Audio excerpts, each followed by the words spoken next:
Welcome villagers, to the village hidden in the stories. I am your guide, KAGE, the creator of all the what-ifs you see on this channel, with your suggestion of course. I hope you like the video we have today. Please comment video ideas, and subscribe if you're new, and if you can support me, please do so on my Patreon where you can subscribe for $5 to get early updates, text what-if transcripts, thumbnails, other arts, and gaming videos. The link will be in the description, so if you can, please help out. Today we have, What If Naruto Was Sent to Transformers, Part 4. So without further ado, let's get into this what if. Part 4, Start of the Rise. Darkness loomed over the small room, an eerie stillness hanging in the air. The only sounds breaking the silence were faint hums and whistles, their source hidden somewhere in the shadows. The noise remained constant, soft, rhythmic, almost hypnotic, until a deep, commanding voice cut through the quiet, carrying the weight of authority and experience. Earth. Birthplace of the human race. A species much like our own. Capable of great compassion, the words, spoken with an almost theatrical grandeur, were suddenly drowned out by laughter, loud, unrestrained, and utterly amused. The dim lighting flickered, revealing the metallic white walls of a confined space. A box-like chamber that had, until now, been shrouded in mystery. At its center sat a massive blue and red flame-streaked truck, and sprawled lazily across its roof was a blonde-haired teenager, his body shaking with laughter. Naruto Rika Witwiki. The source of the disruption. He wiped at his eyes, still chuckling, barely able to contain himself. Oh, man, Optimus, you seriously expect me to keep a straight face when you talk like we're in some old-school action flick? His laughter continued, infectious in its sincerity, as he propped himself up on one elbow, grinning down at the truck beneath him. Optimus Prime, leader of the Autobots, remained silent for a moment, his engine humming steadily. When he finally spoke, his tone was unreadable. I am simply confused, he admitted. You said you wished to hear one of my speeches. This is no laughing matter, it is, as you humans would say, my thing. Naruto let out another chuckle, shaking his head. Yeah, it's your thing, all right. But, come on, Optimus, you gotta admit, delivering that with zero context, in the middle of a dark room, that's some serious drama king energy. Optimus let out a low rumble, whether in amusement or mild exasperation, Naruto couldn't tell. But one thing was certain, after everything they had been through, the bond between them had only grown stronger. Even in the face of the next looming battle, in the calm before the inevitable storm, there was still room for moments like this. Moments where, despite the war, despite the chaos, a boy and a Prime could simply exist as friends. The blonde grinned as he looked down at Optimus, the sight of the Autobot leader making him feel a little lighter. He adjusted his black jacket, which had bright orange markings stretching from his left shoulder, a clear departure from his old attire. His outfit was completed by matching orange sweatpants and a black headband with a metal plate, the unmistakable emblem of the hidden leaf carved into its center.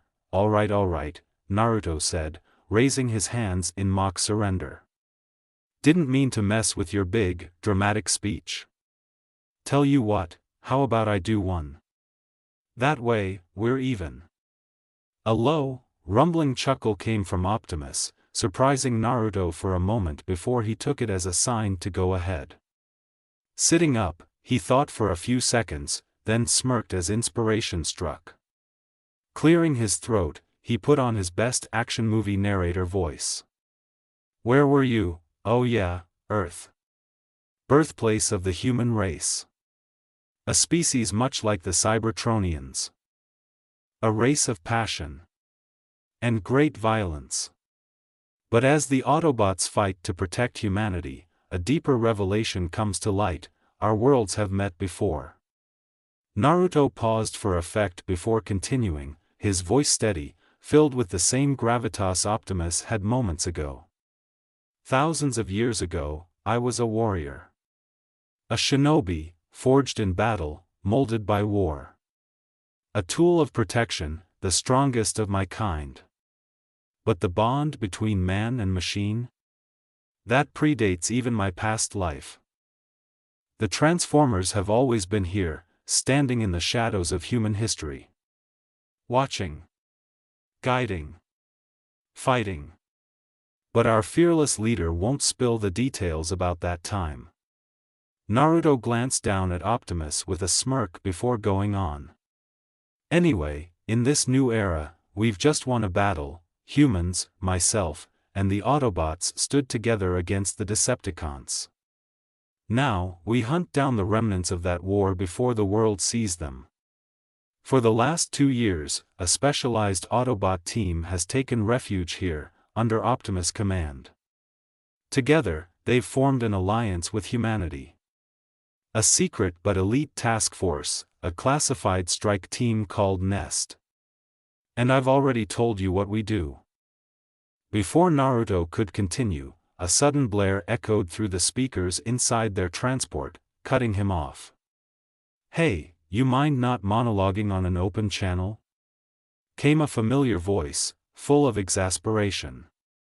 "We may be in Shanghai, but your little speech is distracting." Naruto let out a sheepish laugh, rubbing the back of his head. The scene shifted, revealing a man clad in Black Ops gear, one hand gripping a rifle, the other pressed to the side of his helmet. He sat inside a military helicopter, surrounded by a team of soldiers, a small smirk on his lips as he waited for a response. "My bad, Lennox," Naruto's slightly distorted voice came through the comms. "Just let us know when you want me and Optimus to rain down hell." Lennox sighed, shaking his head before letting go of his helmet. Remember, China's cover story on this is a toxic spill. They had to evacuate the area under the guise of a search and rescue mission. This makes 6 enemy contacts in the last 8 months. We cannot let this one go public. Keep it tight. His voice carried the weight of responsibility, ensuring that everyone was on the same page. No matter what, another public sighting of Transformers could get all their asses handed to them. The Nest team deployed from the helicopter, descending swiftly into the darkened city streets. Some Autobots were already on the ground, patrolling the perimeter, while others remained on standby. Lennox was the first to hit the pavement, his sharp gaze scanning the area before he moved toward a black truck, Ironhide. He rapped his knuckles against the hood before glancing toward the abandoned warehouse in the distance, his expression grim. "All right, Ironhide. We got echoes," he muttered, stepping back to give the Autobot room. The truck rumbled before shifting, metal twisting and locking into place. Within moments, Ironhide stood tall, towering over the soldiers. The old warrior let out a grunt. Optics narrowing as he sniffed the air. "B, he's here," Ironhide growled. "I smell him." Lennox gave a short nod, signaling his men as they advanced toward the warehouse. The night cloaked the building in shadows, but the faint glow of streetlights helped illuminate their path. Taking cover behind a row of industrial concrete pipes, the soldiers positioned themselves, their weapons aimed toward the structure in anticipation. Somewhere beyond those barriers, their enemy lay in wait. Lennox pulled out a thermal imaging camera, scanning the area until his eyes landed on a lone construction vehicle idling behind the pipes. His jaw tightened. The screen lit up in deep red, indicating an intense heat signature, far too high for any human-made machine. The camera had been specially designed to detect the immense heat radiating from a Cybertronian spark. Whether Autobot or Decepticon, all of them emitted energy far greater than any human technology. "Right," Lennox muttered, formulating a plan in real time. He pressed a hand to his helmet. "Everyone, stay steady. We're right on top of it. A few soldiers nodded, fingers tightening around their triggers. But before they could make a move, a familiar, dreaded sound echoed through the night, the grinding, shifting cacophony of transformation. Metal groaned and twisted as the construction vehicle contorted, panels snapping into place, pistons locking with heavy clangs. The once inanimate machine was gone, replaced by a monstrous Decepticon. It was massive, easily the biggest they had faced yet. Its arms were made from what had once been the vehicle's massive shovel, while two enormous wheels spun ominously, one holding it up from the bottom, and another looming above its head. The thing dwarfed even Optimus, standing nearly twice the prime size. With a guttural roar, the Decepticon swiped an arm forward, sending the concrete pipes flying. Soldiers scrambled out of the way as debris rained down, but there was no time to recover. The battle had begun.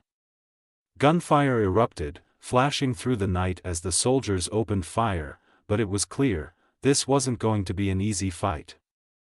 "I need an energy proton," Lennox yelled, turning to Epps who was just behind him. When he turned back to the Decepticon, it was already destroying most of their human forces. It was partially their fault, the ones that were flung were just standing there screaming. It's a good thing the robot only flung them, instead of making any real attacks. The gunfire intensified as more nest agents arrived, keeping up the pressure as they reloaded in quick succession. The Decepticon, though relentless, finally had enough. With one last, sweeping attack, it tore through the battlefield before its two wheels, roared and took turns carrying it off toward the inner city.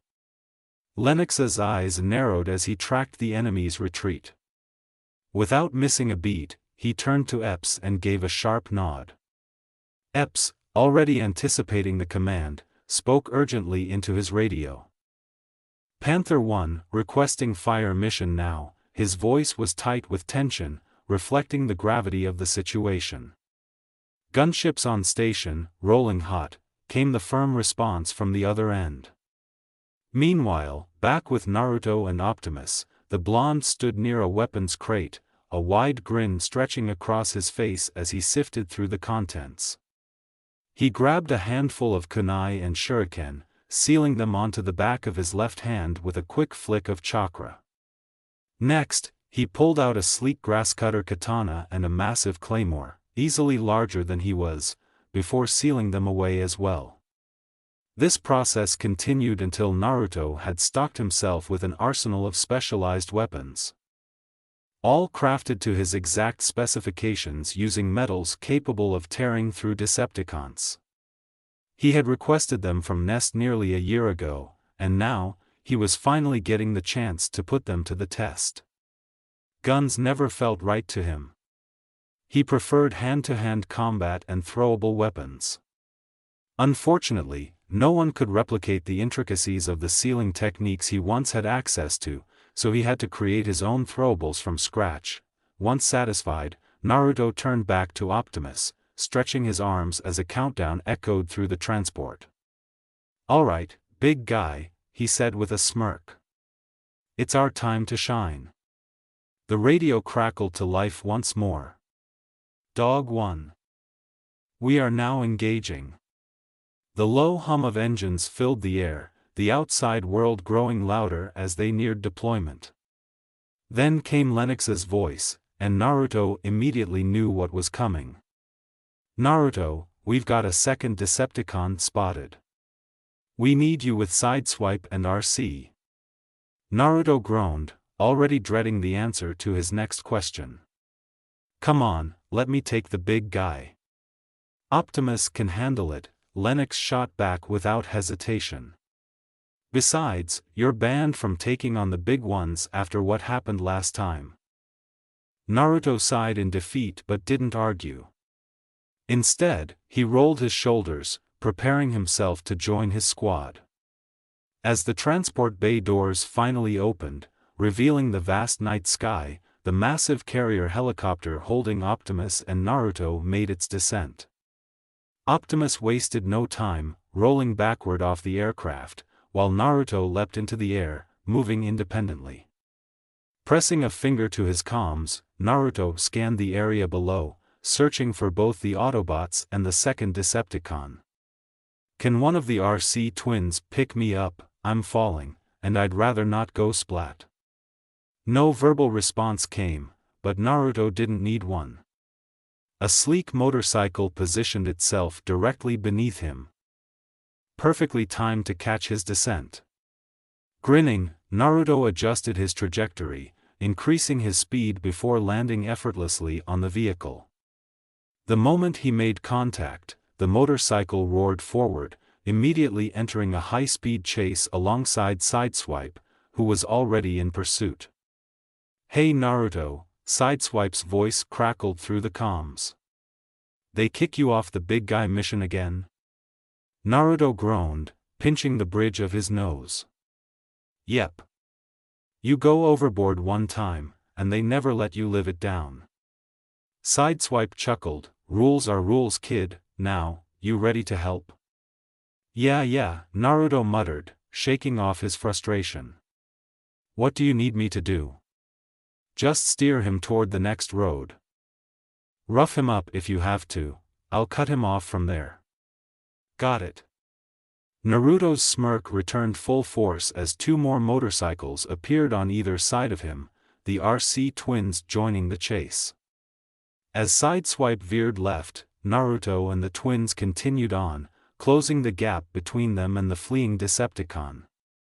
Wasting no time, Naruto unsealed two chained kunai, twirling them before launching them at the enemy vehicle with pinpoint accuracy. The blades embedded themselves into the car's exterior, and with a swift yank, Naruto attempted to slow it down. The Decepticon barely faltered. Naruto narrowed his eyes before changing tactics. Instead of restraining it, he tugged sharply to the left, hoping to bait it into taking the opposite path. Sure enough, the Decepticon swerved right, exactly where Sideswipe was waiting. With a triumphant smirk, Naruto leaped off RC, giving her and the others space to transform. "Give me cover," he called, and the three Autobots wasted no time opening fire on their target. As Naruto landed atop the Decepticon, he caught sight of Sideswipe speeding in from the other direction, still in vehicle form. A wild grin spread across Naruto's face. Planting his feet, he pushed down hard on the Decepticon's back, channeling chakra to enhance his strength.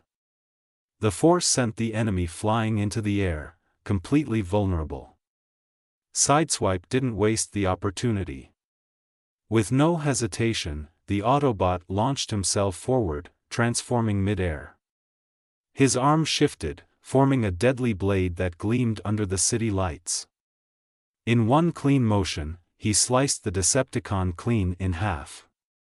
Naruto landed gracefully atop the now bisected wreckage, watching as the pieces crashed onto the pavement. Sideswipe slid to a stop near a building, glancing at the destruction with a satisfied nod. "Damn, I'm good." Naruto rolled his eyes but smirked nonetheless, "Don't get too cocky." Before Sideswipe could throw in another remark, a familiar voice crackled through the comms, "First Decepticon down, how's everything on your end, Blondie?" Naruto chuckled at Lennox's teasing tone, pressing his earpiece. "All good here. Should we check out the job Optimus did? Pretty sure the big guy wouldn't have him killed yet." "Do whatever you want," Lennox replied. "Just be ready to move out." "Copy that," Naruto said before turning to Sideswipe, who had already transformed back into his sleek car form. With a quick hop, Naruto landed smoothly atop the Autobot's roof, riding along as they sped toward the massive downed Decepticon. Once they arrived, Naruto leaped off, landing lightly beside Lennox and the gathered Nest soldiers. They stood just behind Optimus and the other Autobots, all staring down at the fallen behemoth. Naruto remained silent, watching closely. Just in case. Optimus took a step forward, his towering frame casting a long shadow over the enemy. He raised his fusion cannon, his voice steady and unyielding. Any last words? The Decepticon shifted slightly, its crimson optics locking onto Optimus's bright blue ones. For a brief moment, it was as if the enemy was studying him, measuring something unseen. Then, it spoke. "The fallen will rise again." Its distorted voice echoed across the battlefield. The weight behind those words made Naruto's brows furrow. There was something off about the way it had said that. Then, just as quickly, the Decepticon's optics dimmed, its body going limp, as if it had made peace with its fate. Optimus didn't hesitate. With a single, precise blast, he finished it off. "Not today," he said at last, untorn by what needed to be done. While most of the soldiers exhaled in relief, Naruto remained still. His mind lingered on the words. The Fallen, that name felt important, almost like it was some major Cybertronian figure. And the way the Decepticon had spoken of him in its last breath. It left a nagging feeling in the back of Naruto's mind. Still, there was no time to dwell on it. This was his last mission before college, and he needed to get going.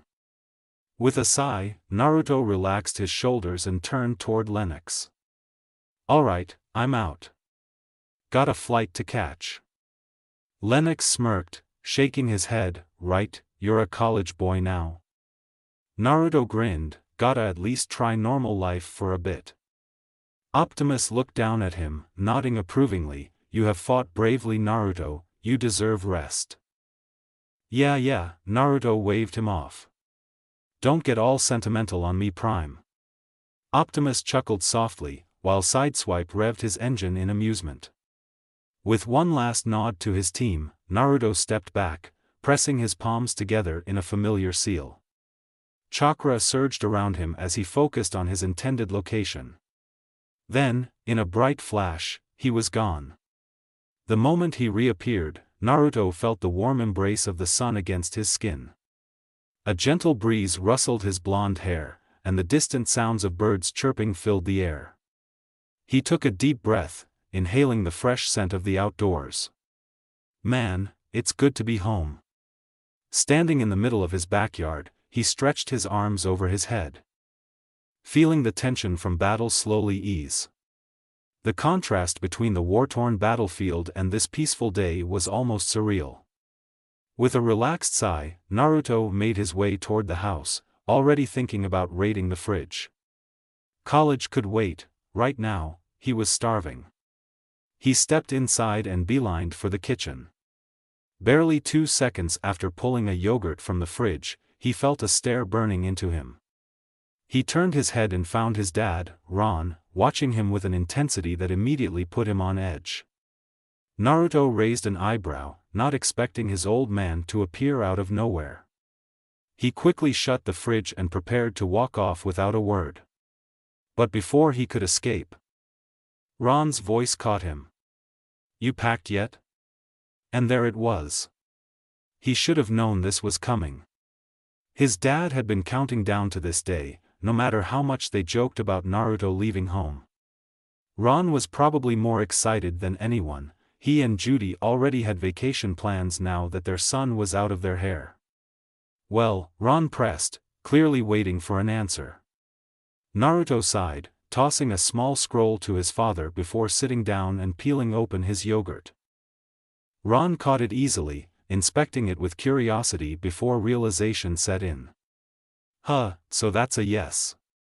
He placed the scroll on the counter, then added, "Now I just gotta make sure Judy's done packing." Naruto arched an eyebrow. "You do know I'm the one leaving, right?" Ron ignored him and pointed at the scroll. "What about your old clothes? Did you set them aside to give away? Because, you can't just throw them in a scroll and sell them." Naruto rolled his eyes. "You don't sell things you're giving away." Ron shrugged. "Well, I say you should. I spent good money on those clothes." He leaned against the counter, giving Naruto a hopeful look. "By the way, how do these scrolls work?" Anyway, I could really use them. Naruto chuckled as he stood up, tossing his empty yogurt cup into the trash. I'll make you a simple one for Father's Day. Ron grinned, appreciate it. Now get upstairs and make your room spotless. Those old clothes, and any memories, need to be out of there. Naruto narrowed his eyes, why are you in such a rush to get rid of me? You laughed at my pranks over the years. Don't tell me you rented my room out already. Ron's grin widened like a kid with a secret, let's just say it rhymes with home theater. Naruto groaned, rolling his eyes as he turned to leave. Before he could take another step, he was practically tackled by his mom. Judy clung to him, arms wrapped tight around his shoulders. Her embrace was suffocating, but he'd be lying if he said it wasn't better than his dad's way of handling things.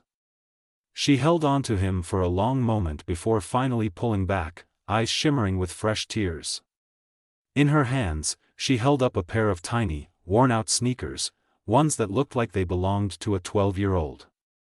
I found your old shoes from when we first adopted you, she said, her voice trembling. Naruto felt his throat tighten. Judy's expression crumbled as she held the shoes close to her chest, you were so small back then. She barely finished the sentence before bursting into tears again, pulling him into another hug.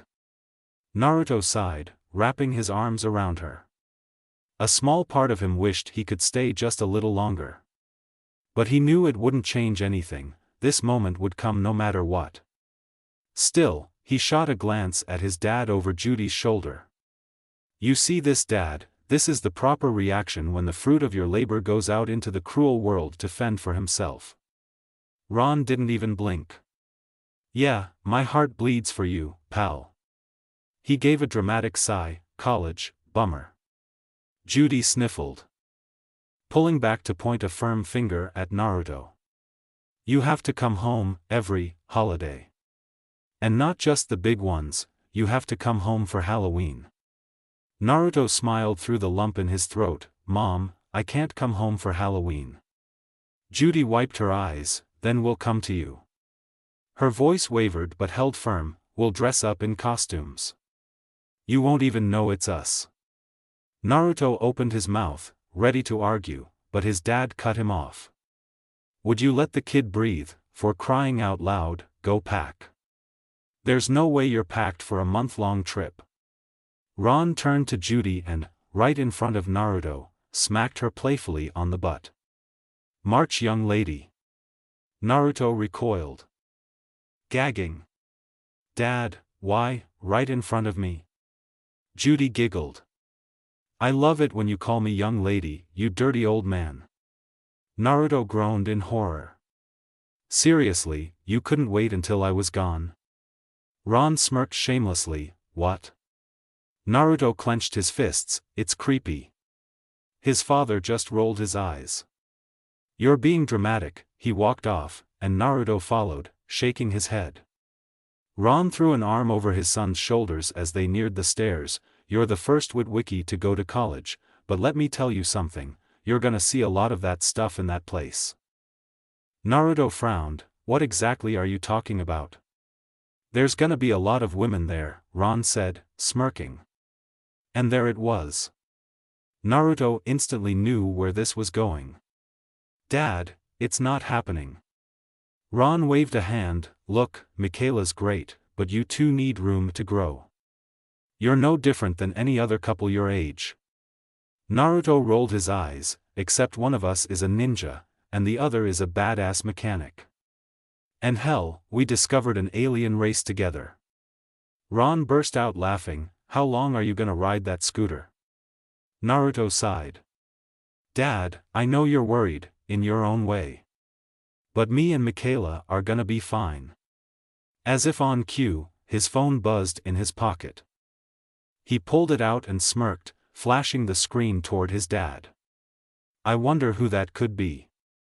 Ron shot him a knowing look, in 2 weeks, it could be Muffy.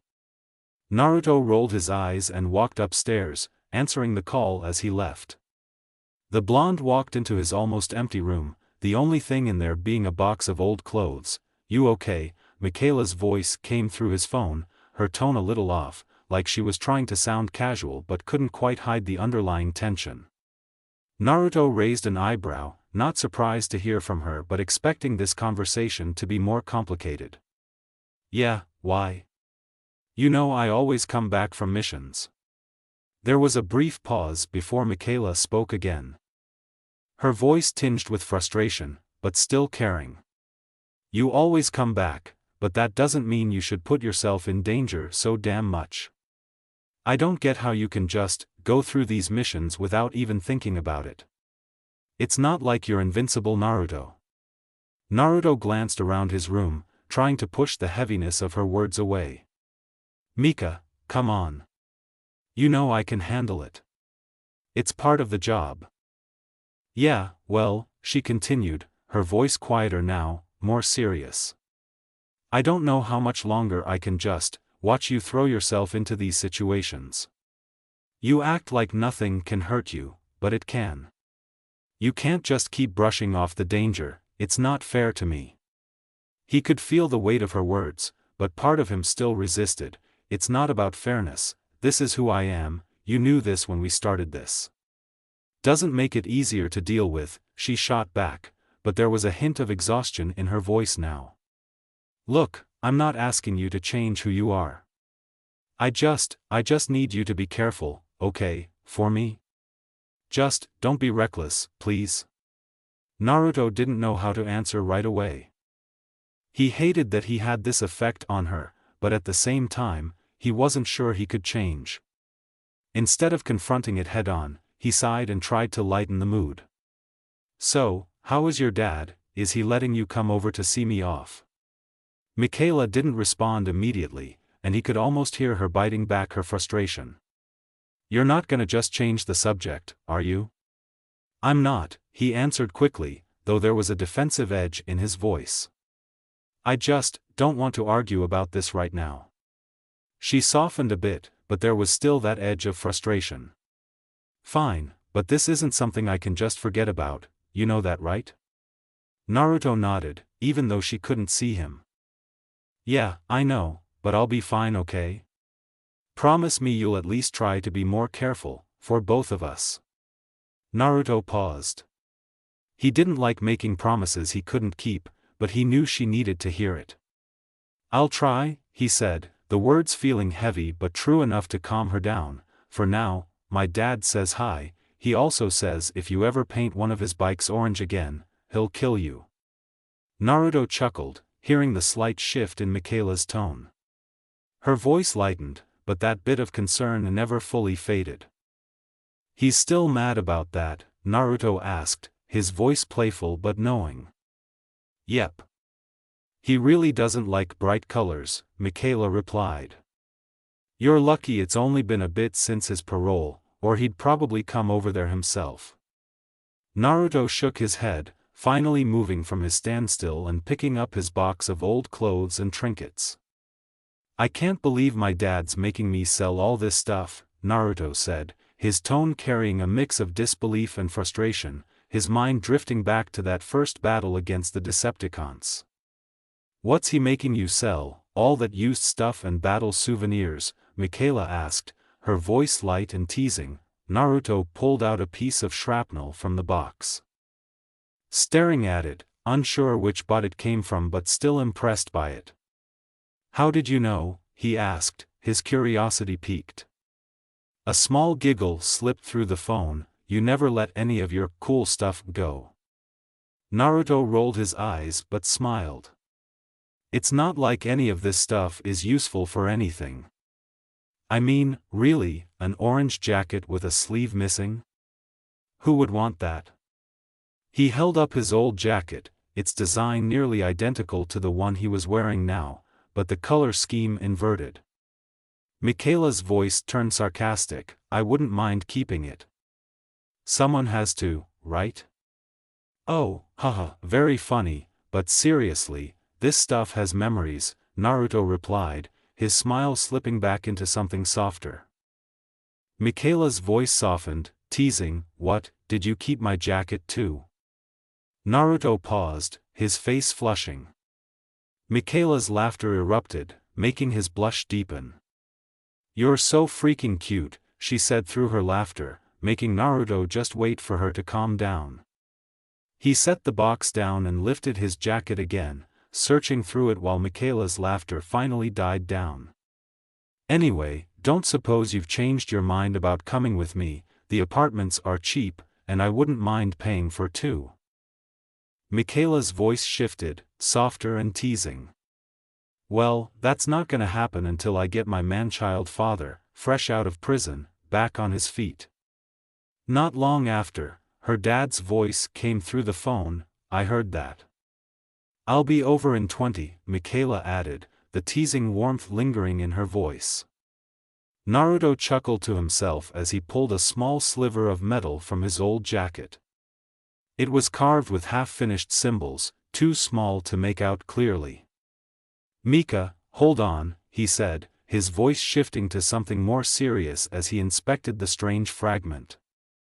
Before he could continue, the phone line clicked, and the call was already ended. Instead of thinking on it, Naruto sighed and put his phone away, his fingers tracing the edges of the sliver of metal. He stared at it for a moment, contemplating what it might be, but before he could dwell on it further, a flash of light erupted from the shard, blinding him. His mind raced with symbols flashing across his vision, too fast for him to comprehend. He dropped the now glowing, superheated piece of metal, swearing as it burned his hand. The metal clattered to the floor, and as it fell through the floorboards, it melted its way down, leaving a glowing trail. It dropped all the way into the kitchen below, landing on a plate with a hiss. The ground beneath Naruto trembled slightly, followed by an eerie, vibrating pulse. The metal sliver seemed to hum with energy, releasing a strange, invisible wave that radiated through the house like a sonic pulse. The air felt charged, as though something was coming to life. Naruto blinked, his vision clearing, only to realize the damage the metal had caused. A hole smoldered in the floor where the piece had fallen through, the floorboards still burning. But Naruto didn't panic. With quick hand signs, he performed a water-style jutsu, dousing the flames almost instantly. "Well, Dad wouldn't notice a small hole like that," Naruto muttered to himself, his eyes darting back to the hole and the metal that was now searing the plate below. He stared at it, his brow furrowing. It hit him all at once. "That's the allspark. A piece of it must have gotten stuck on my jacket." His voice was low, barely a whisper, as the realization settled over him. The allspark, energy that couldn't be destroyed, only transferred. He'd never imagined he'd be holding onto a fragment of it, but the pieces were falling into place. The only problem was, now he had to get a hold of that piece before things really started to change. Suddenly, a sharp, erratic scratching noise cut through the silence. It wasn't just one sound, it was multiple, like tiny claws scraping against the wooden floor in frantic motion. Naruto's muscles tensed. Whatever had landed in the kitchen had done more than just burn through the floor. He pressed his ear against the door, holding his breath. The scurrying grew louder, heavier, almost like metal limbs digging into the wood. His stomach dropped. Wherever that piece of the allspark landed, it had done exactly what he feared. It had brought something to life. The blonde barely had time to react before his door exploded inward. Naruto twisted on instinct, narrowly dodging a small, twitching robot that launched itself straight at him. Its eyes were too big for its jagged little frame, glowing red with chaotic energy, while its claw-like appendages stretched out wildly. It let out a distorted screech before crashing into the wall, sparks flying on impact. Naruto ducked just as another one came at him, this one with a blender for a mouth, its blade spinning like a miniature buzz saw. He lashed out with a sharp kick, sending it slamming into a dresser, but before he could regain his footing, another one, bigger than the first two, opened fire. "Oh, hell no." Naruto spun, fist slamming into its body with enough force to send it flying. The moment his knuckles connected, something latched onto his ankle, sharp claws digging into his skin. His head snapped down. A microwave-looking bot had clamped onto him, its spiked mechanical arms tightening as it tried to drag him off balance.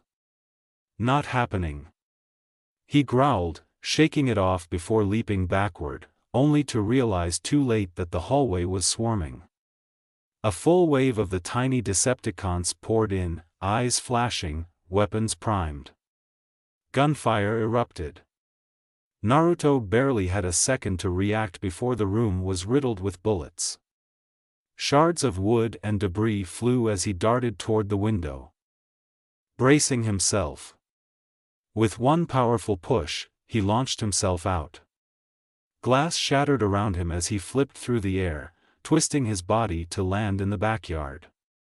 His feet barely hit the ground before his head snapped up. His parents were crouched behind the porch railing, eyes wide in terror. Crap. Get down, Naruto barked, already moving. Ron and Judy scrambled behind a toppled garden table as another round of gunfire tore through the backyard. The tiny Decepticons had followed, perching on the windowsill and roof, weapons primed. Naruto whipped out 3 kunai, eyes scanning for an opening, then, before he could throw them, an energy blast slammed into the side of the house. Naruto twisted in shock just in time to see Bumblebee tearing through the yard, cannons blazing. The yellow Autobot fired off several more shots, his aim locked onto the tiny Decepticons. One by one, they were blown apart, their small bodies unable to withstand the sheer firepower. The chaos lasted only a few seconds before the final explosion sent metal bits scattering across the yard. A heavy silence followed. Bumblebee straightened, looking pleased with his work. Naruto, on the other hand, turned to see his parents staring at what was left of their home, shattered windows, bullet-ridden walls, and a backyard littered with smoking debris. Naruto looked down and sighed. Shit. This next part was going to be hard. Harder than he wanted it to be, and even harder now that all of this had happened. He had planned on taking B with him to college. The Autobot was one of his best friends, the only one he could talk to who wasn't sealed inside of him and sleeping all day. But as much as he wanted B by his side, he knew it wasn't the right thing to do. B needed to be with Optimus. He'd been cooped up in his dad's garage for too long, taking fewer missions than even Naruto had. That wasn't good for a soldier. He couldn't just sit around protecting someone who didn't need it. As his parents called the fire department, Naruto quickly grabbed the allspark sliver, sealing it inside a specially made scroll, one that could be undone with just a touch rather than chakra. Once it was secure, he handed it off to Michaela. With him about to leave, he couldn't risk trying to send it to Optimus himself. He had no idea where Prime was right now, and keeping the fragment near him was too much of a risk. Hiding it in plain sight was the smarter option. I'll call Nest as soon as I can, he told Michaela. They need to lock this thing up tight. And hopefully, they can keep it discreet this time. They have a bad habit of making scenes. As he finished, his mother marched toward him, anger replacing the sadness she'd shown earlier. I don't care what you do with that alien, but once you're gone, he cannot stay here. Naruto exhaled through his nose. He'd been hoping to spend some time with Michaela before he left, but if his mom wanted B out now, then he might as well get it over with. Oh, hey, Michaela, Judy's tone instantly shifted from frustration to sweetness. She pointed at her singed hair. I think I might have a bald spot from the fire. Michaela gave an awkward nod, fully aware that this was just how Naruto's family was. Naruto sighed before heading to the garage, where B had taken cover. The yellow Autobot let out a series of distressed, metallic squeals, his way of apologizing after being forced into hiding by Ron's angry shouting. Naruto glanced up at his friend apologetically. I'm sorry about Dad. It's just, you did kinda wreck the house. And Mom almost blurted out your existence to the fireman not long after. He gave a small smirk, but it's not your fault, okay? B's frantic whines stopped, his optics widening in surprise. His face shifted into the closest thing to a smile. Naruto returned the look, but it didn't last long. His expression quickly turned serious. I need to talk to you about me going to college.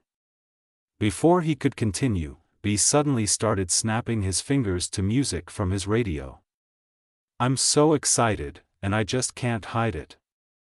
Naruto groaned. B, stop. B kept snapping. I can't take you with me. The Autobot froze. Then came the electronic groans, and tears somehow forming in his optics. I meant to tell you earlier, Naruto continued. But look, B, you're an Autobot. You shouldn't be living in my dad's garage. If I took you with me, it'd just be more of the same. And that's not fair to you. You need to be out there, doing something, growing, mentally, I guess. B let out a whimper, his optics dimming. Naruto sighed. This is hard enough, man. Don't make it harder. He stepped forward, placing a hand on the side of B's head. Look at me, big guy. B sniffled, somehow, but finally looked at him. The guardian thing is done, Naruto said gently but firmly. You did your job. I'm safe. I can handle myself. B trembled like he was about to cry again, but Naruto kept going. You need to be with Optimus and the others. College is just a small part of my life. Just a small break, me being normal for a bit. And God knows Michaela would rather let me go to college than see me get beat up on another mission. B let out a sad electronic chirp. Naruto gave a small smile. You'll always be my best friend, okay? B slowly nodded. Dropping his hand, Naruto chuckled, also, don't wait too long after I leave. Mom wants you outta here after what happened to the house. B let out a sad little chuckle of his own. As Naruto stepped out of the garage, he was met by Michaela. And, wow! She was in a white dress. A simple one, but on her, it was stunning. Breathtaking. Words failed him. Beautiful, pretty, gorgeous, none of them did justice to what he was seeing. Her deep blue eyes, her jet black hair. And suddenly, he found himself wondering why the hell he wanted to go to college in the first place. Oh. Right. To try it out. To be normal for a few years. He was so mad at himself for leaving her behind. Maybe his mom was right. He should visit on holidays, or every day, considering he had Hiration. So, I take it the silent smile means you like it, Michaela asked, her voice pulling him back to reality. Naruto grinned, stepping closer and taking her hands. You look great, his smile grew as he met the eyes of the woman he loved. Michaela smirked, think you can survive those East Coast winters without me? Naruto chuckled. You're the only girl who could ever make me react. And you're one of the best things to ever happen to me, so no, I'll probably be back here on weekends. Michaela laughed softly, and? Naruto tilted his head, and, she repeated teasingly. Oh. He realized what she wanted him to say. He was about to tell her when, let's go, kiddo. Ron's voice cut through the moment, and Naruto nearly groaned. Perfect timing, Dad. With an annoyed sigh, he turned back to Michaela. He let himself get lost in her eyes for just a second longer before finally saying, Michaela, I love you. She smiled, I love you too. Then she kissed him. It was brief, but the taste of her strawberry lipstick lingered. When they pulled away, Naruto held her close, gazing at her. "So, does this mean you're not annoyed with me anymore?" A camera clicked in the background, his mom, probably. Michaela smirked, "Oh, I'm very much still annoyed with you and your reckless decisions." Naruto sighed dramatically, "That's cruel, Mika." She laughed, "You picked me, didn't you?" Her expression softened, but there was something else in her eyes, something more serious. "Listen, when we first got together, I thought I'd get bored of you. I thought you were just some lucky nerd with an overbearing family. But now, I know you were what I was looking for. Even though you do insane shit on the daily."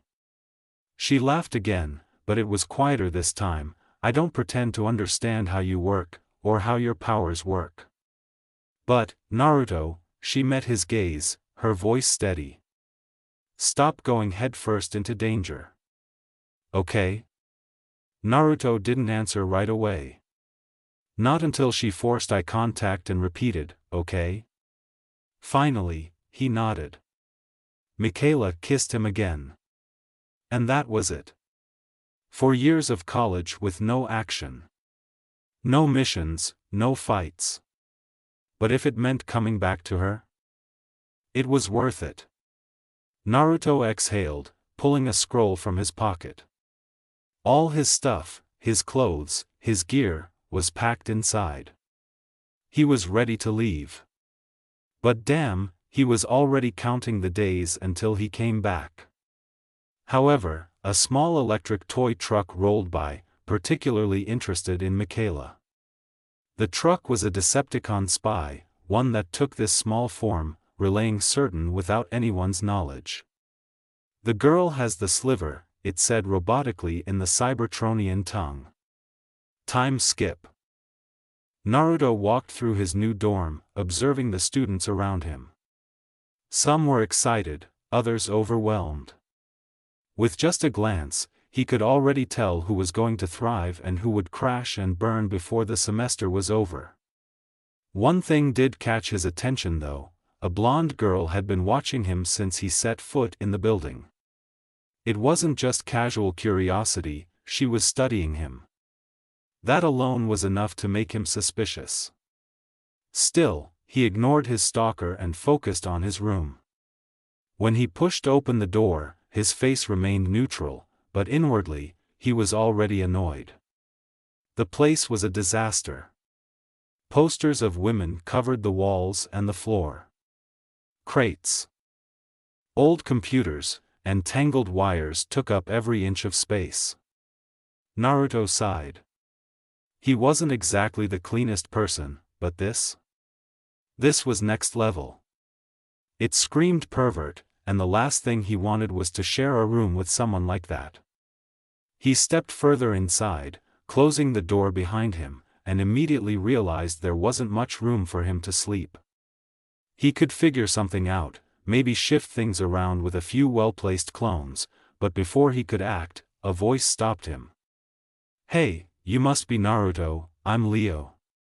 Naruto turned, eyes landing on a guy who looked a little older than him, his face serious, but there was excitement beneath it, barely contained. That was weird. Naruto gave a slight nod, then moved to walk past him, but Leo stepped in his way, blocking him. "I already set up the crib a bit, you want this side or that side?"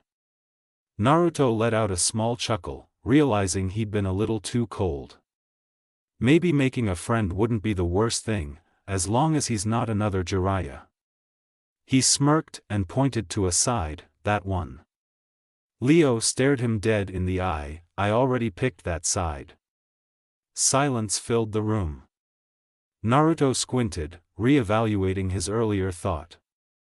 Maybe this guy was weird. Then he noticed it: Leo wasn't just messing with him, he was analyzing him, judging him. Naruto let out an amused chuckle, deciding to play along. His voice was sharp yet casual. "Oh, I see what this is, you're making sure I'm not some weirdo. Hate to break it to you, but the way you're doing it just makes you seem rude." Leo smirked, do you have good personal hygiene, won't stab me in my sleep? Naruto shot back immediately, no criminal record, won't steal anything. Including girlfriends? Naruto frowned slightly, especially girlfriends. Leo raised an eyebrow, you got a girlfriend? Naruto smiled, I do, you? Leo let out a dry laugh, at himself, it seemed. Not a chance. Naruto didn't press further as Leo's expression finally eased, his suspicion dropping, you a techie? Naruto shook his head. He never paid much attention to the whole tech boom, maybe he should have.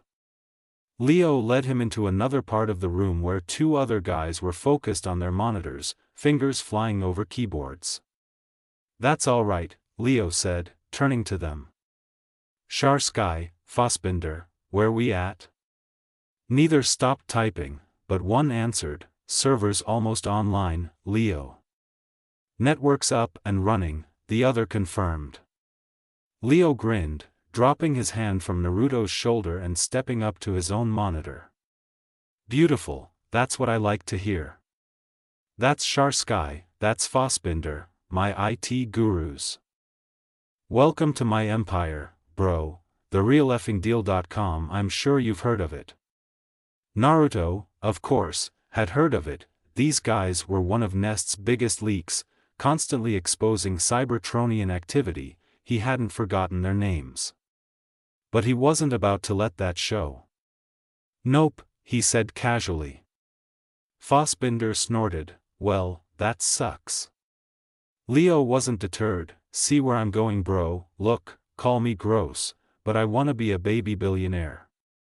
Kidden calendars, that's where I started, look at me now, he gestured around dramatically. Gotta have dreams, bro. Before Naruto could respond, Fassbinder spoke up. Leo, we got some brand new Shanghai vid. Naruto's mind clicked into gear. Shanghai, that meant a new leak, probably the last Decepticon attack. Post it, baby, go go go, FTJ, FTJ, Leo shouted. Naruto didn't ask what that meant, he just let them do their thing. FTJ, FTJ legit, did you see that? Fassbinder exclaimed. Leo turned his screen toward Naruto, grinning, half of Shanghai gets wrecked, and China says gas leak, don't believe the hype. Naruto barely reacted as he watched the footage, chaos in the streets, explosions, terrified civilians fleeing. Amidst it all, towering metal figures clashed, Cybertronians locked in battle. Blurry, grainy, but unmistakable. He already knew it was a cover-up, he was there, but these guys didn't need to know that. Leo's excitement was almost contagious, but he had no idea how deep he was in. Maybe I should plug the leak at the source, Naruto thought. Or, maybe I should just mind my business. It wasn't exactly his department to shut them down. Leo turned to him, eyes gleaming, bro, tell me this isn't insane, the government thinks they can just lie to us like this? But we got the truth, right here. Naruto met his gaze, feigning mild curiosity. Yeah, that's wild, he said, arms crossed. So, what, you just find this stuff and post it? Leo scoffed, find it, bro. We hunt for this stuff. We got people, eyes and ears everywhere, Naruto smirked, shaking his head, I gotta admit, you guys are persistent. Leo clapped him on the shoulder again, that's what I like to hear bro, persistence. That's what gets you places. Then, as if struck by an idea, he pointed at Naruto. By the way, I read your file. I'm poor, you're poor, we're gonna fix that, alright, you work for me now. Naruto raised an eyebrow, then let out a small chuckle, oh, do I now? Leo nodded, looking like he had just given the greatest offer in history. Damn right bro, first day of college, and you already got a career in the fastest growing internet firm in the game. He gestured around dramatically, I mean, look at this empire. Naruto glanced around at the mess of wires, outdated monitors, and half-eaten bags of chips. He smirked, yeah, tempting offer, but I think I'll pass. Leo blinked, wait, what, bro, this is a golden opportunity, you don't just pass on working for me. Naruto shrugged, leaning against the wall with a lazy grin. I dunno man, you seem like a real champion of a boss, but I don't really take orders. And something tells me working for you means a lot of yelling. Fassbinder snorted, oh, so much yelling. Shanghai nodded, and threats. Leo waved them off, empty threats, then, turning back to Naruto, he grinned. Come on man, the world needs guys like us to expose the truth. Naruto just smirked, arms crossed, you see, I got a rule, never work for a guy who throws tantrums when someone steals his conspiracy theories. Shanghai and Fassbinder howled with laughter. Leo pointed at Naruto, mock offended, oh, okay, so that's how it is? You come into my kingdom and disrespect me? Naruto chuckled. If this is your kingdom, maybe invest in a janitor. He turned toward his side of the room, waving lazily, but hey, I'll let you know if I ever feel like being underpaid and overworked. Leo stood there, mouth open. Fassbinder muttered, damn, I like that guy. After his little exchange, Naruto was feeling a bit better. If everyone here was like that, he could have fun with some pranks. Maybe not as many, considering he was on a prestigious campus, but enough to keep things entertaining. Time passed as he set up his computer and other items in his part of the room, waiting for his new roommates to leave. Once the leakers took off for some party on the west side of campus, he had the space to himself. Naruto worked quickly, organizing his things with practiced ease before finally settling down at his desk. He exhaled, rolling his shoulders before pulling out a small orb-shaped camera and placing it on his computer. A moment later, the screen flickered to life, revealing Michaela's face on the other end. Her hair was damp, like she'd just showered, and she was wearing a loose t-shirt, leaning back against her bed. Hey, she greeted, a soft smile tugging at her lips. Figured you'd call eventually. Naruto smirked, yeah, well, you know me. Gotta check in before I get too comfortable. Michaela rolled her eyes. Right, because you totally know how to relax. He chuckled, hey. I'm capable of chilling out. She said skeptically. So, how's the new place? Naruto leaned back, glancing around at the mess Leo and his friends left behind. Room's a disaster, my roommate's insane, and I think I accidentally joined an underground conspiracy group. Michaela raised an eyebrow. That was fast, even for you. Yeah, well, talent, he said with a grin. She laughed softly, shaking her head, you're gonna be careful, right? He hesitated for a fraction of a second before nodding. Of course, you know me. That's exactly why I'm worried. Naruto opened his mouth for a retort but stopped. The world around him suddenly felt off. His vision blurred for a split second. His head swimming. The screen in front of him flickered as if reacting to whatever was happening to him. Michaela's face shifted from teasing to concern, hey, you good? Naruto blinked, trying to focus, but his body wasn't responding properly. A deep, unnatural fatigue was washing over him, his limbs felt heavier than they should. Yeah, his voice sounded distant, even to himself. Just tired, I guess. Michaela frowned, that's not like you. Before she could finish, his vision darkened completely, and his body slumped forward. The last thing he heard was Michaela's voice calling his name, her tone now filled with worry. Then, everything went black. Naruto found himself in a familiar space, dark, fluid, and weightless.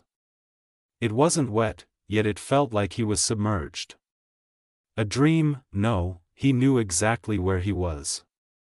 Standing before him, fully awake, was Kurama.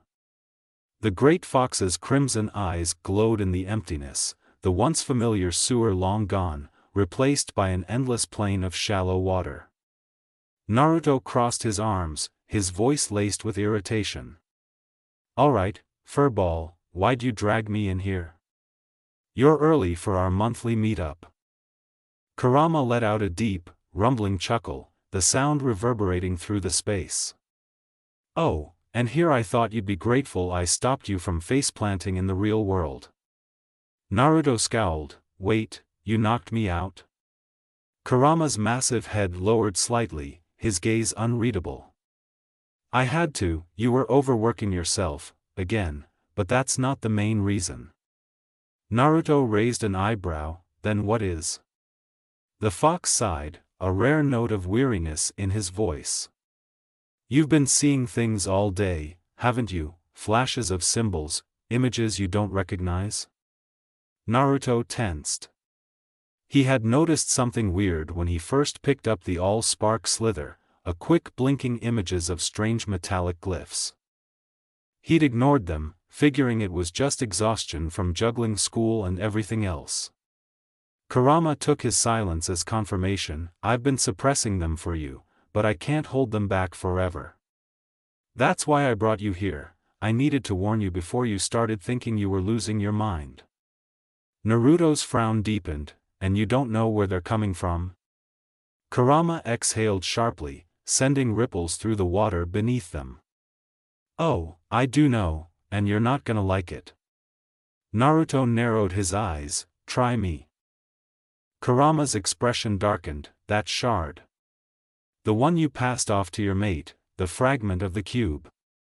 Naruto stiffened, his hand instinctively went to his pocket, even though this was just his mindscape. The cube sliver, the last remaining piece of the allspark. "You're saying this is coming from that?" Kurama nodded. "That thing isn't just some lifeless scrap of metal. It's radiating energy, energy unlike anything I've ever felt. It's ancient, powerful, and completely alien to your body." His voice lowered into a growl. "It's been seeping into your chakra, trying to connect to you." Naruto's stomach twisted. "Connect?" Kurama's eyes gleamed with a warning. "It's trying to show you something. Or maybe, it's trying to change you." A chill ran down Naruto's spine. "Change him? No, that shouldn't be possible, not from such a small fragment. Unless," his mind flashed to something his great-grandfather had once spoken about, visions, cryptic symbols appearing out of nowhere, thoughts that weren't his own. The old man had been dismissed as crazy, his ramblings forgotten, but what if he wasn't crazy at all? What if this was the same thing? Naruto's jaw clenched. "Can you stop it?" Kurama shook his head. "Not completely, I can hold back the visions for a while, but whatever's happening, it's already started." Naruto exhaled sharply, his hands balling into fists. This wasn't just some random occurrence, this was a shift. A drastic turn in his life, just like the calm before a war.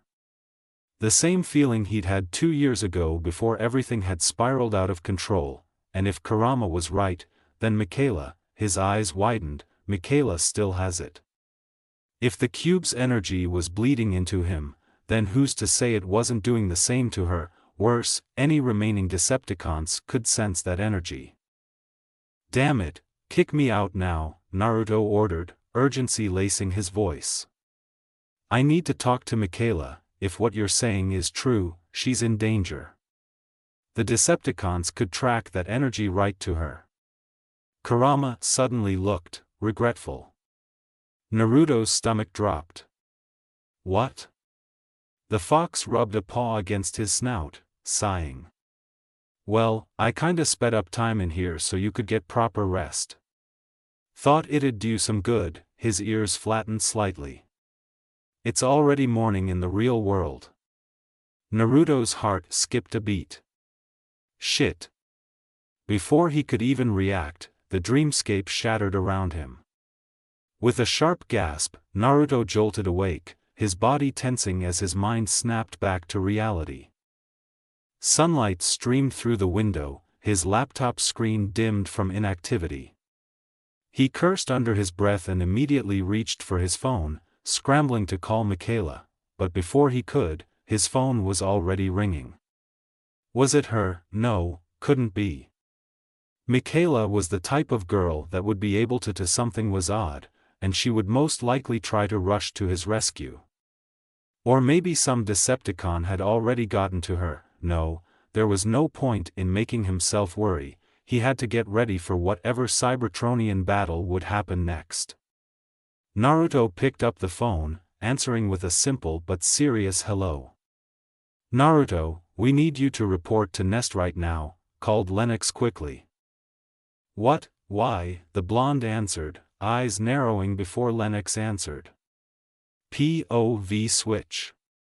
In the crushing depths of the Laurentian abyss, where light dared not venture, Megatron's lifeless husk lay entombed, a relic of a lost battle. The weight of the ocean bore down upon his corroded frame, the once mighty warlord now nothing more than a monument to failure. Above, the calm sea surface was violently disturbed as a group of Decepticons plunged into the abyss, descending with purpose. Leading them was a small, beast-like Decepticon, its single optic scanning the darkness ahead. The others, a squad of constructions, moved with calculated efficiency, their designs adapted for deep-sea navigation. Their mission was clear: retrieve and resurrect their master. As they reached the ocean floor, they surrounded Megatron's inert form. He was massive, his armored body worn from the ocean's relentless grip, a fallen titan awaiting revival. The small feline-like Decepticon landed first, its body shifting as it deployed an even smaller unit. A crab-like construct leaped from its back, its sharp legs clicking against Megatron's frame as it scuttled over him, scanning for what was needed. The little creature's optics flickered as it processed the results. Then, with a sharp glance at its comrades, it spoke in a rough, high-pitched tone, "Need parts." It turned to one of the smaller Decepticons, its optic narrowing, "Kill the little one."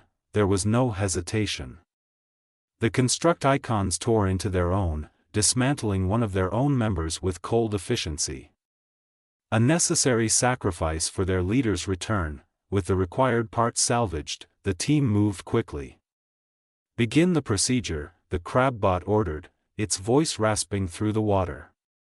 The constructions worked with precision, integrating the salvaged components into Megatron's battered frame. Once the physical repairs were complete, the small bot produced the final piece, the shard of the allspark. It pulsed with raw, untamed energy, its glow casting eerie reflections across the abyss. With a steady motion, the shard was embedded into Megatron's chest. For a moment, nothing, then power erupted from his core. Megatron's optics ignited with a furious red glow, his circuits surging back to life. The ocean floor trembled as his limbs twitched, then locked into place, and then, with a single, violent motion, he moved. The abyss could not hold him. Megatron shot upward, breaking through the crushing depths, his thrusters burning as he surged past the surface. The Decepticons followed, but none could match his speed as he ascended first through the sky, then beyond it, into the cold void of space. A growl rumbled in his throat as memories flashed through his mind.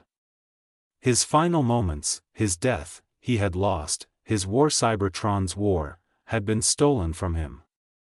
By Optimus, by the humans. Hatred twisted within him, fueling his every movement as he closed in on a familiar location, a Decepticon base, stationed just beyond Earth's reach. With a sharp turn, he adjusted his trajectory and landed upon the station's metal hull, the impact shaking its foundations. And there, perched near a pillar, was him, Starscream. Megatron's optics burned with fury as he approached, his towering shadow swallowing his second in command. Lord Megatron, you live, Starscream proclaimed, a mixture of forced reverence and barely concealed fear lacing his tone. Megatron sneered. He raised his foot and slammed it down onto Starscream's chest, pinning him beneath its weight. You left me to die on that wretched planet. Megatron snarled, pressing down harder, relishing the panic in Starscream's movements. Starscream screeched, voice crackling with desperation, I only did so to raise the hatchlings for your new army. The Fallen decrees it. That only angered him more. With a growl, Megatron seized Starscream by the throat and slammed him into a nearby wall. The impact sent a shudder through the station, dislodging small pieces of debris as Starscream's wings twitched. You dare speak my master's name, Megatron hissed, his grip tightening. You know, even in death, my word is law. Starscream clawed at Megatron's hand, struggling, but it was useless. He had always been useless, plotting, scheming, slithering in the shadows, waiting for a moment of weakness. That was why Megatron had kept him close, so that, when the time came, he could crush him himself. But something held him back, something called to him. A voice, a presence, his master. Megatron stilled, his grip loosening slightly. Perhaps Starscream wasn't lying. If the Fallen had returned, then there were greater matters to attend to. For now, Starscream would live. But if he had deceived him, Megatron would personally tear the spark from his worthless husk. Megatron stepped away from the immobilized coward, his focus shifting from Starscream to the growing pull in his mind. Without hesitation, he moved deeper into the base, following the call of his master. At last, he found him, the Fallen. A towering figure of raw power and ancient malice, the embodiment of what it truly meant to be Cybertronian. Even in his weakened state, bound by tubes and cybernetic connections that had long been dormant, he radiated an aura of dominance. Megatron paused, his optics narrowing as fragmented memories surfaced, stories of the Fallen, of his might, his purpose. Yet something was missing. His mind, his power, they did not feel whole. Perhaps his strength had not yet fully returned. No matter.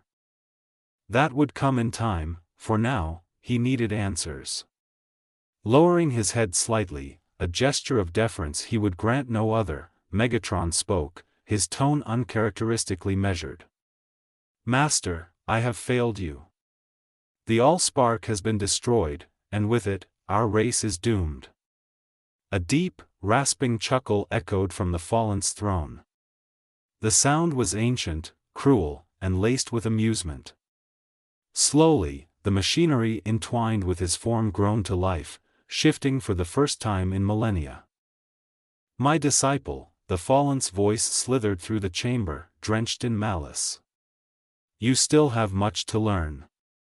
He raised a clawed hand, flexing his fingers before slamming his fist down with a resounding boom. The cube was merely a vessel, its power cannot be destroyed, only transformed. Megatron's optics flickered with uncertainty. He turned slightly, processing the revelation. How is that possible? He demanded, stepping to the other side of the throne. The Fallen's tone darkened. It has been absorbed by the human boy. Megatron stiffened, the very mention of that wretched child ignited a familiar, seething rage. The knowledge, the power, now resides within his mind. The Fallen continued. All you must do, is rip it from his flesh. A low, guttural growl rumbled from Megatron's throat. His claws curled into fists, fury boiling within him.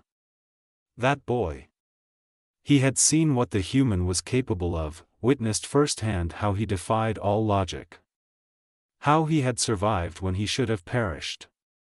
Megatron had fallen to Optimus Prime, yes, but he knew, deep in his spark, that Naruto had played a role in his defeat.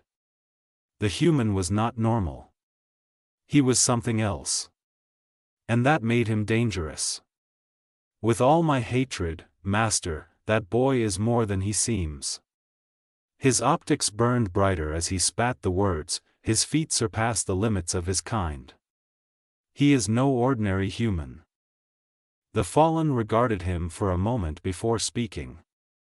Perhaps, but now you know the truth, you must not underestimate him again. His voice was laced with warning, that mistake cost you your life once, Megatron, do not let it happen again. Megatron clenched his jaw, his hatred simmering beneath his plating. I will aid you in suppressing his powers, the fallen continued. And I will grant you and your army what you need to be ready for the child. Megatron gave a slow, deliberate nod. If the fallen could help him weaken Naruto, strip away the power that made him such a nuisance, then his vengeance would be absolute. The fallen's optics gleamed as he leaned forward. For millennia, I have dreamed of my return to that wretched planet, where I too was once betrayed by the primes I called my brothers.